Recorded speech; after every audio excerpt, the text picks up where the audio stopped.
Hey everyone, and welcome back to Newark Liberty International Airport. You might be a little confused by the title of this video, considering that I already posted a trip report about the inaugural flight of Alaska Airlines 737 MAX 9 last year, but this video is about the flight that I took from here to Seattle for that experience, which is my first time traveling with Alaska.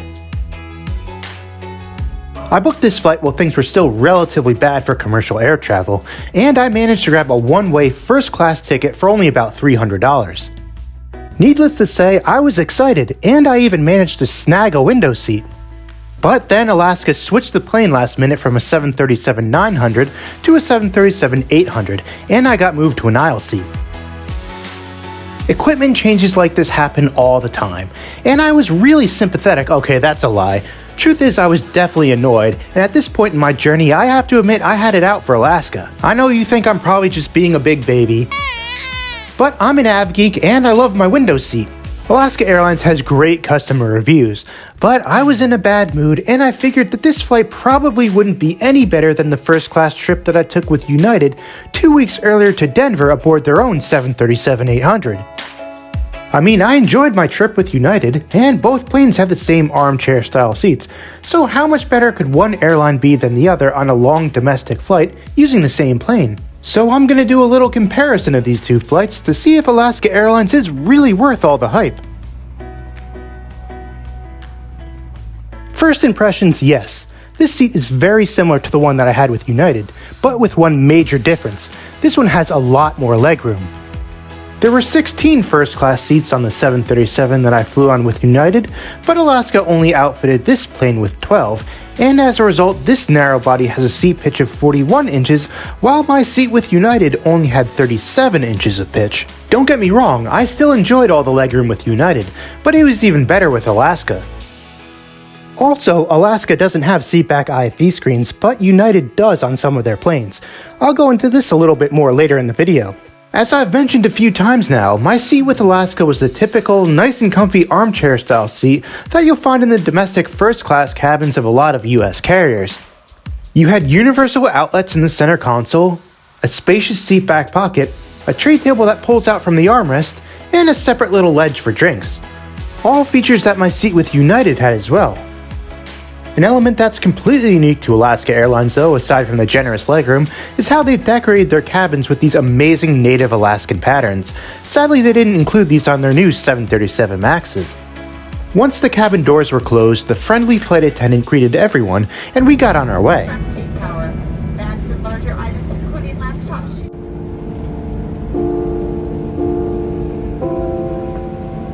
As you can see, the weather wasn't exactly ideal in Newark today, so I guess not having a window seat wasn't such a big deal after all.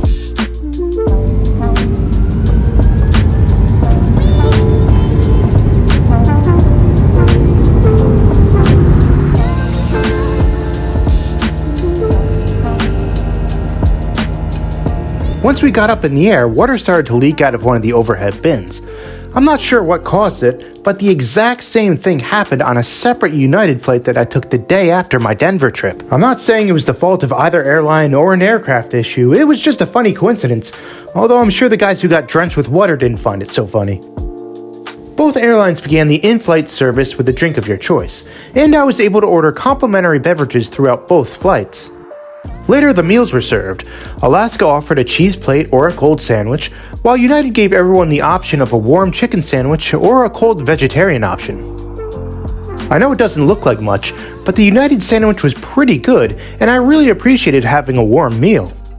Although Alaska's sandwich was cold, it was also nice and tasty, and you could tell it was high quality. I've heard that Alaska has begun serving warm meals again on longer flights, and from what I've seen online, they look really good. Once dinner was cleared away, the crew from Alaska gave everyone a warm chocolate chip cookie, which was a great way to end the meal. In terms of in-flight entertainment, Alaska offers a streaming service to your personal device. There was a decent selection available, and I was able to find a number of high-quality shows to watch.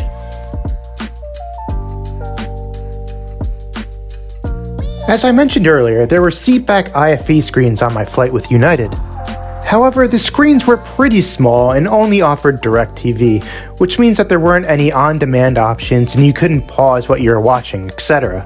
These were cool about 10 years ago, but nowadays I much prefer on-demand entertainment, and I ended up just streaming some shows through the United app on my phone. I know me complaining about DirecTV is a very first world problem, but I really don't want to have to deal with commercials and all that stuff while I'm flying.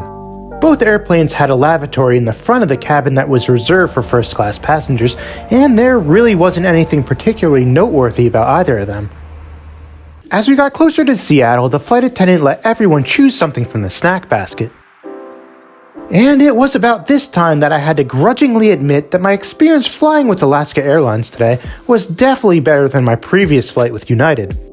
While the seats were pretty much the same on both planes, the great legroom with Alaska definitely made things more comfortable. For the dining experience, I enjoyed the warm sandwich that I had with United more, but I loved the dessert that Alaska served, along with the snacks that they handed out throughout the flight. I'd say that the in-flight entertainment was a draw, considering that I streamed things to my personal device on both flights. It is worth noting though that United is adding more and more IFE screens to their regional planes. But what really put Alaska over the edge for me was the wonderful service I received from the cabin crew. They were very friendly, and they even greeted us by name every time they saw us. This sort of attention to detail is something that I'd expect flying business class on Qatar or Singapore Airlines, and really made you feel welcome on board.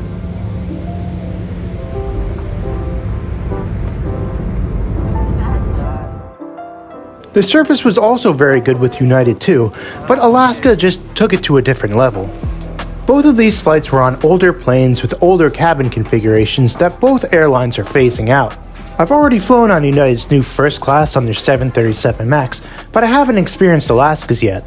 Hopefully I'll be able to book another first class flight with Alaska soon, so I can see how their updated product compares with United's. And that brings us to the end of this video. Thanks for watching, and let me know below in the comments if you prefer Alaska or United.